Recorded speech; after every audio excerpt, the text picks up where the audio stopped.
Maintenant, nous allons continuer avec la prévention du rhumatisme articulaire aigu, mythe ou réalité, par Dr Irène Gauthier, qui est cardiologue à Yaoundé. Vous avez la parole, docteur. Merci.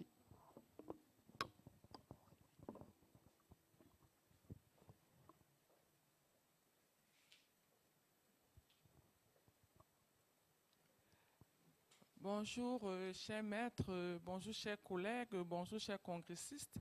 Je suis très heureuse que la Société camerounaise de cardiologie m'ait honorée pour vous présenter le thème de cet après-midi, à savoir prévention du rhumatisme articulaire aigu, mythe ou réalité. Donc, avant de répondre à cette question, je vous propose le plan suivant. Après l'introduction et la pathogénie du rhumatisme articulaire aigu, je passerai à l'épidémiologie, à l'évaluation du diagnostic du rhumatisme articulaire aigu et la cardite rhumatismale chronique. Puis je continuerai avec les modalités préventives du rhumatisme articulaire aigu, puis la surveillance épidémiologique, les obstacles de la prévention, les perspectives d'élimination du rhumatisme articulaire aigu. Et je terminerai par la conclusion et les références bibliographiques. Le rhumatisme articulaire aigu est une maladie systémique, une complication inflammatoire aiguë non suppurée d'une infection par le cytochrome bêta-hémolytique du groupe A. Cette pathologie est caractérisée par l'association d'arthrite, de cardite, de nodules sous-cutanées, de minettes, d'érythème marginé, de chorée et de sédéname. Il faut noter que le rhumatisme articulaire aigu et la cardite rhumatismale chronique sont toutes les infections cardiovasculaires qui se prêtent le mieux à la prévention et vers la surveillance épidémiologique.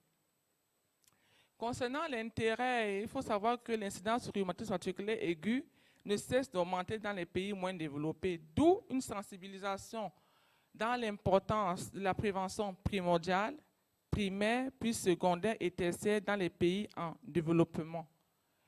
S'agissant des objectifs, il faudra surtout développer les voies et les moyens des stratégies de la prévention primordiale, primaire, secondaire et tertiaire et d'établir une bonne surveillance épidémiologique. La figure que vous voyez représente la pathogénie du rhumatisme articulaire aigu. Donc vous voyez le streptocoque bêta-hémolytique est une bactérie qui libère des toxines telles que la streptolysine O. Alors ces toxines vont agir sur la substance fondamentale des tissus articulaires, des séreuses, des valves cardiaques et même du cœur. Alors, sur le plan immunologique, toujours en parlant de cette bactérie, elle a les mêmes parentés immunologiques avec les glycoprotéines, des valves cardiaques et du cœur, et même des articulations. Maintenant, sur le plan anatomie-pathologie, la lésion fondamentale que nous avons, c'est celle du granulome rhumatismal d'Aschoff. Et ce granulome résulte d'une cascade de relations vasculo-conjonctives qui vont entraîner des lésions au niveau du myocarde. Voilà, c'est ce que nous aurons au niveau du myocarde. Nous aurons les lésions myocardiques, nous aurons les lésions endocardiques et au niveau du péricarde, nous aurons les lésions péricardiques.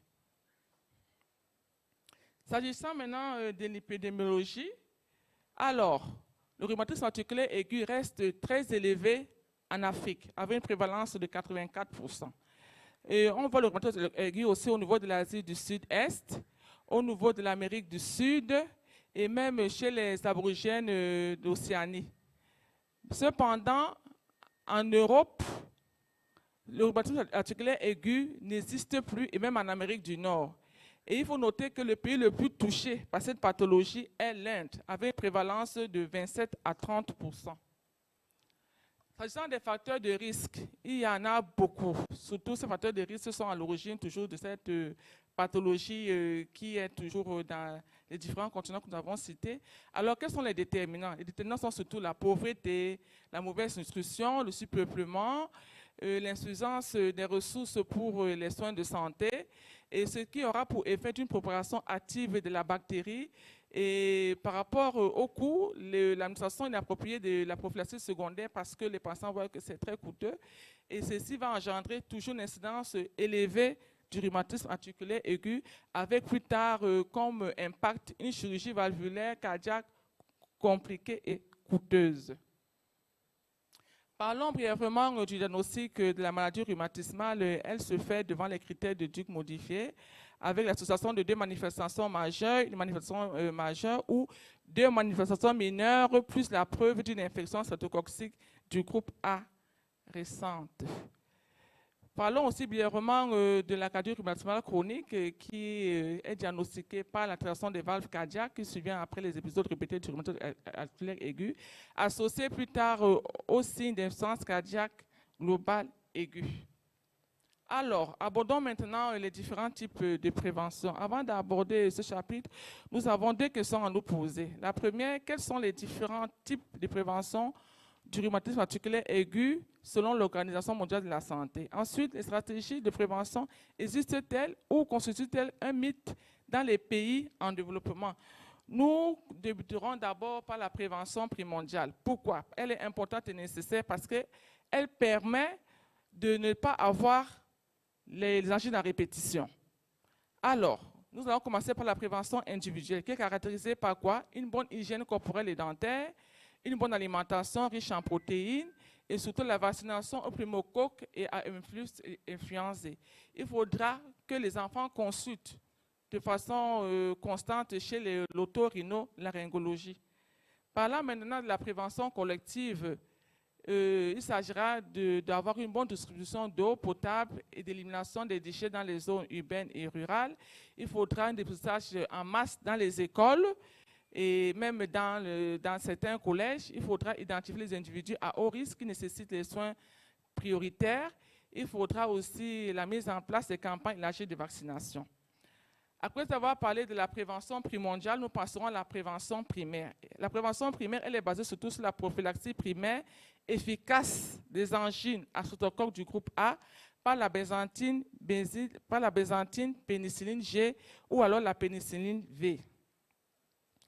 Alors, ce tableau nous montre les différents médicaments qui sont indiqués dans la prophylaxie primaire. Nous avons la bézanthine pénicilline G qui est administrée selon le poids par voie intramusculaire. Nous avons la pénicilline V en cas d'allergie à la pénicilline G qui est administrée par voie orale et l'érythromycine, bien sûr, qui est administrée par voie orale, administrée en cas d'allergie à la pénicilline V. Cette diapositive est très importante par rapport à la prévention primaire. Qu'est-ce qu'elle dit? Selon les sociétés savantes, l'ingestion systématique d'une dose de bézanthine pénicilline devant toute angine aiguë chez l'enfant âgé de 5 ans à 14 ans est la méthode la plus simple de la prophylaxie primaire pour réduire le rhumatisme articulaire aigu.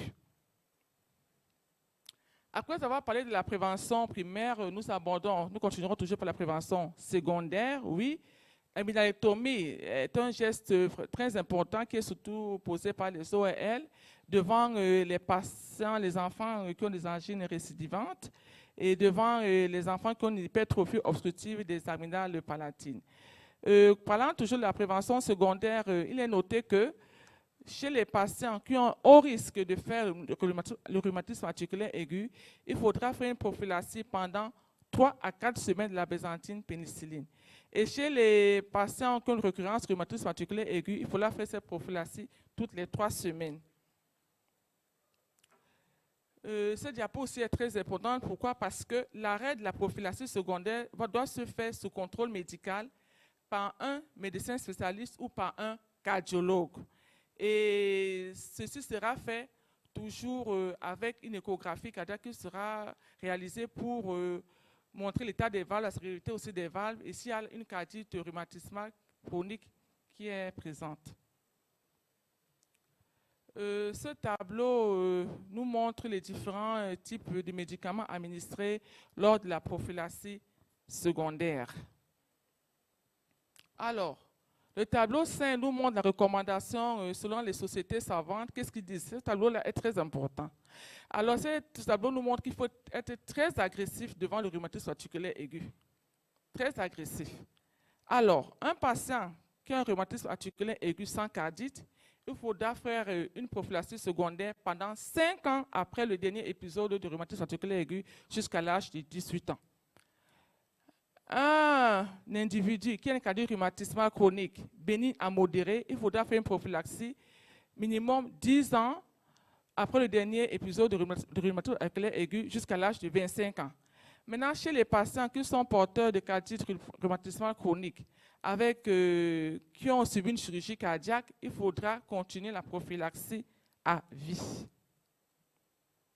Après avoir parlé de la prévention secondaire, nous abordons la prévention tertiaire. Qu'est-ce qu'ils disent les sociétés savantes? Il faudra surtout faire les soins dentaires réguliers chez toute personne atteinte de rhumatisme articulaire aigu et de cardiaque rhumatismale chronique. Et une antibio-prophylaxie est nécessaire 1 heure avant toute intervention chirurgicale ou dentaire pour prévenir l'endocardite infectieuse. Alors, le tableau 5 montre les régimes d'antibiotiques prophylactiques suggérés pour les procédures dentaires, orales, œsophagènes et du système respiratoire. Donc, avant l'acte, il faudra administrer l'amoxicilline, 1 dose seulement, 1 heure avant l'acte, ou alors l'ampicilline, 1 dose, toujours 1 heure avant l'acte. En cas d'allergie, c'est la clindamycine qui sera indiquée, ou la céphalexine, ou bien la céfazoline. Toujours par rapport à la prévention tertiaire, lorsqu'on a un risque élevé d'endocardite infectieuse, il faudrait associer l'amoxicilline avec la gentamicine, à savoir à 2 doses. En cas d'allergie, il faudra donner la vancomycine, la gentamicine, 1 dose. En cas de risque modéré, l'endocardite infectieuse, il faudra donner 1 dose avant l'acte de chirurgie, 1 heure avant. Et en cas de risque modéré, en cas d'allergie, il faudra donner la vancomycine seule, à savoir 1 dose. Abordons maintenant la surveillance épidémiologique. Elle est importante, pourquoi? Parce qu'il faudra notifier tous les cas confirmés ou suspectés de rhumatisme articulaire aigu de la cardiaque rhumatismale chronique chez les responsables de la santé. Et il faudra enregistrer tous les cas de rhumatisme articulaire aigu et de cardite chronique rhumatismale et contrôler surtout les carnets de vaccination chez tous les enfants de 5 à 14 ans dans les communautés rurales, urbaines et chez les voyageurs. Par rapport aux obstacles, ils sont vraiment nombreux. Pourquoi? Parce que la maladie rhumatismale est une maladie auto-immune, c'est-à-dire le patient fait la maladie, même si les entrées sont négatives, le patient continue toujours à faire la maladie. Alors, qu'est-ce qu'on rencontre souvent? Lorsque la fièvre, par exemple, a disparu, le malade se dit que je n'ai plus rien, je vais arrêter, je ne vais plus prendre ma prophylaxie, je n'ai plus d'arthrite, voilà, il faut que j'arrête. Donc, voici les obstacles par rapport à la prévention. Il faut savoir aussi que l'injection de la benzodiazépine, elle est très douloureuse. Donc, lorsque les patients prennent ces injections pendant des mois, pendant des années, ils arrêtent. Donc, il faut vraiment interpeller les infirmières en leur disant que lorsque vous avez ce cas de patient, il ne faut pas aussi arrêter le traitement. Il faut peut-être voir un médecin généraliste ou un spécialiste. Voici vraiment les obstacles à la prévention. Il y a le manque de niveau d'éducation et de formation des agents sanitaires dans la prévention du rhumatisme articulaire aigu et des problèmes cardiaques qui en découlent, le refus du traitement, comme je venais tantôt de le souligner, les difficultés d'accès aux soins de santé par les personnes vivant en milieu rural et dans les zones éloignées, et le coût élevé de la prophylaxie secondaire. Toujours parlant des obstacles, il y a le manque de ressources locales pour le programme de lutte contre le rhumatisme articulaire aigu. Tous les programmes de lutte sont basés sur le VIH, sur la malaria, sur les maladies respiratoires.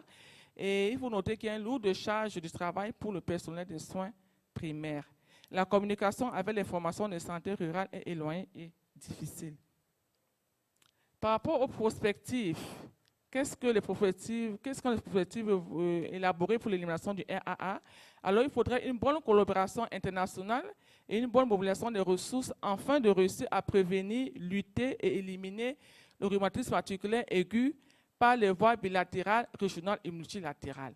Il faut mettre en œuvre les programmes nationaux de lutte contre le rhumatisme articulaire aigu par les ministères de la santé publique de tous les pays en développement. Il faut surtout bien éduquer l'enfant et son entourage, c'est-à-dire sa famille. Il faut améliorer l'accès du diagnostic par le spécialiste et par nous les cardiologues. Et enfin, élaborer un vaccin parce que cette pathologie n'a pas encore de vaccin. Il faut élaborer un vaccin sûr et efficace contre le streptocoque métamotique du groupe A. En conclusion, qu'est-ce que nous disons? Nous disons que le rhumatisme articulaire est une maladie grave et fréquente. La principale complication est l'atteinte cardiaque. Elle est à l'origine d'une morbimortalité très élevée dans le monde et surtout dans les pays en développement.